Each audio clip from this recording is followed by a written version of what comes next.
Embarrassment is the price of success.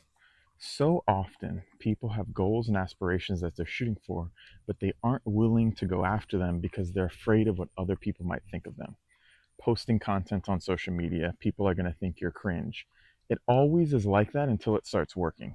Starting a business, people are going to reject you and not want to join you until it's, blowing up. I'm so thankful when I was young, just out of college, I started my own business because it kind of ripped that band-aid off. If we think back to high school or middle school, the majority of what we were taught in those social interactions was to fit in with the crowd, was to be a part of a friend group, to not ruffle any feathers, and to basically follow the leaders who were, outspoken and, things like that.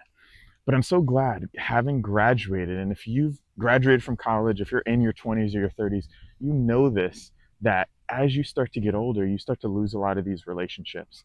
And if you're in that category where you feel embarrassed or you're not willing to take that leap of faith specifically because you don't want people to think a certain way about you, I can tell you right now that that is the number one thing that is holding you back in life, in whatever it is that you're trying to do.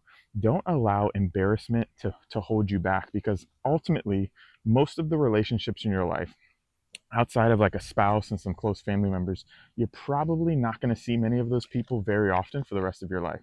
I can think back to some of my very close friends in middle school playing football. I talked to them a little bit, but not a whole lot. And if I were to, especially early on in my entrepreneurship journey, allow those negative influences from people who weren't positive, who were, negative, even thinking about social media, posting on social media, allowing those negative thoughts of, oh, what are people going to think about me, to stop me, I would never go after anything in life.